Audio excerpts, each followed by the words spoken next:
আসসালামু আলাইকুম দর্শক, লন্ডন ভিক্টোরিয়া কোচ স্টেশন থেকে সবাইকে স্বাগত জানাচ্ছি আমাদের পেজ ডেস্টিনেশন আননোন থেকে। আজকের এই ব্র্যান্ড নিউ পর্বে আপনাদেরকে আমরা নিয়ে যাচ্ছি লন্ডন থেকে অদূরে অবস্থিত রবিনহুডের শহর নটিংহাম দেখার জন্য। তো চলুন বন্ধুরা, দেরি না করে শুরু করা যাক আমাদের আজকের পর্ব নটিংহাম। বন্ধুরা, লন্ডন ভিক্টোরিয়া কোচ স্টেশন থেকে নটিংহামের দূরত্ব 3 ঘন্টার মতো। আমাদের এই নটিংহাম যাওয়া আসা রিটার্ন টিকিটের খরচ পড়েছিল প্রায় 40 পাউন্ডের মতো। সিজন ভেদে এই বাস এবং ট্রেনের টিকিটের দাম ওঠানামা করে দর্শক। চলুন এবার চলে যাই আমাদের কিংবদন্তি অতীতের শহর নটিংহাম দেখার জন্য।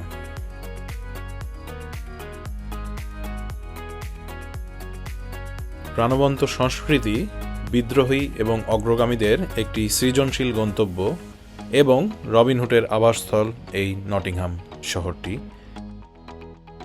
হাজার বছরের ইতিহাস এবং উজ্জ্বল একটি ভবিষ্যৎ নিয়ে দাঁড়িয়ে আছে এই নটিংহাম শহর। চমৎকার একটি নাইট লাইফ, অত্যাধুনিক শিল্প, আশ্চর্যজনক বিভিন্ন লাইভ পারফরমেন্স এবং বিশ্বমানের খেলাধুলার জন্য নটিংহাম শহরটি অত্যন্ত জনপ্রিয়। এই শহরে আরও রয়েছে বিভিন্ন মিশেলিন স্টার রেস্টুরেন্ট, বিভিন্ন ধরনের ঐতিহ্যবাহী বাজার এবং গৃহযুদ্ধে ভেঙে পড়া বিভিন্ন ধরনের দুর্গ।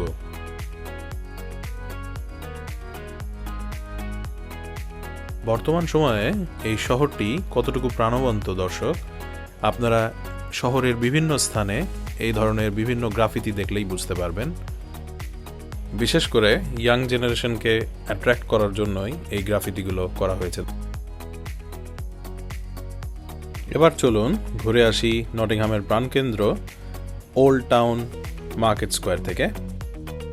একাদশ শতাব্দী হতে আজ অবধি এর বিস্তৃতি এবং এর জনপ্রিয়তার কারণে একে প্রায়শই গ্রেট মার্কেট প্লেস নামেও অভিহিত করা হয়ে থাকে। এবার চলুন বন্ধুরা, সকালের ব্রেকফাস্ট করে আসা যাক। আমরা চলে এসেছিলাম একটি পুরনো ব্যাংকের গড়ে ওঠা ওয়েদারস্পুন রেস্টুরেন্টে।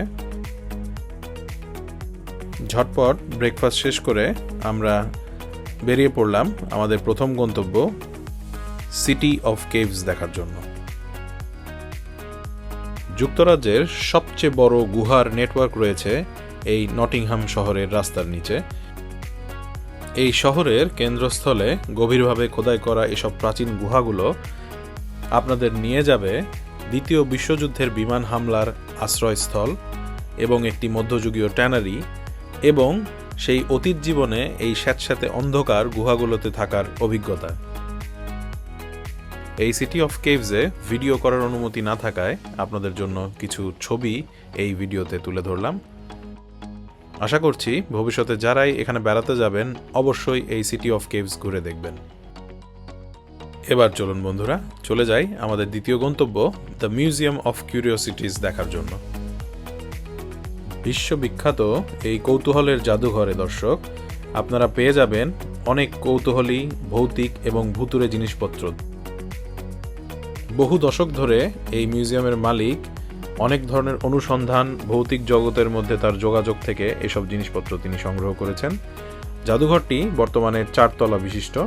এখানে হাজার হাজার জিনিসপত্র প্রদর্শনে রয়েছে দর্শক। এই মিউজিয়ামে মানুষের খুলি থেকে শুরু করে বিভিন্ন ভুতুড়ে প্রাণীদের কথিত ভুতুড়ে জিনিসপত্র রয়েছে। এই মিউজিয়ামটি হাইলি রেকমেন্ডেড দর্শক। আপনারা যারা এই ধরনের জিনিস পছন্দ করেন অবশ্যই এই মিউজিয়ামটি ঘুরে যেতে পারেন। তবে মানসিক এবং শারীরিকভাবে যারা কিছুটা দুর্বল এবং যাদের সাথে ছোট বাচ্চা রয়েছে তাদের এই মিউজিয়ামটি অ্যাভয়েড করাই বেটার।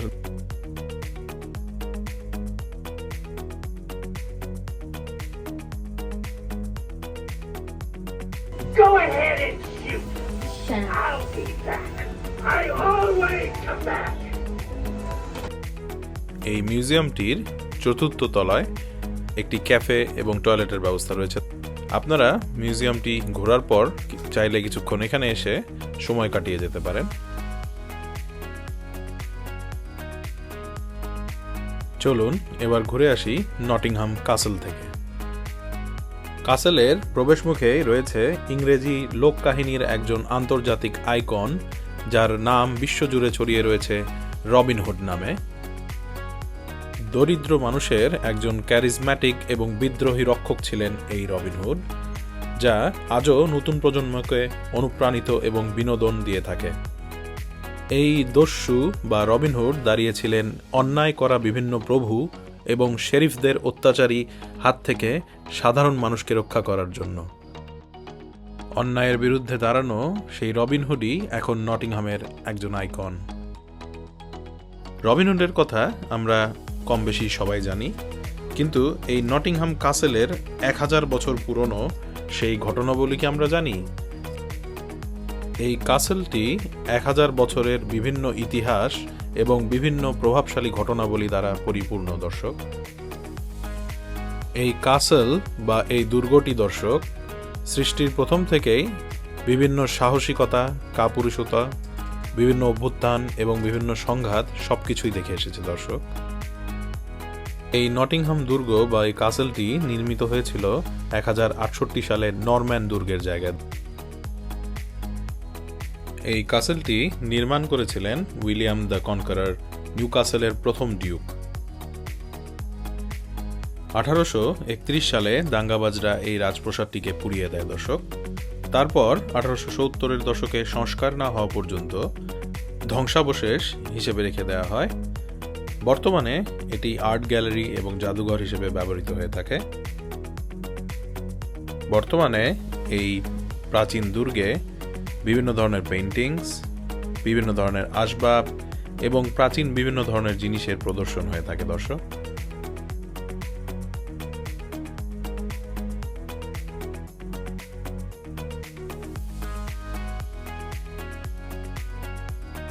এই দুর্গে দর্শনার্থীদের জন্য রয়েছে একটি ক্যাফেটেরিয়া, যেটি এর দ্বিতীয় তলায় অবস্থিত। সাথেই রয়েছে এই ছোট্ট ব্যালকনি এরিয়া, যেখানে আপনারা এসে কিছু ছবি এবং কিছু সময় কাটিয়ে যেতে পারেন।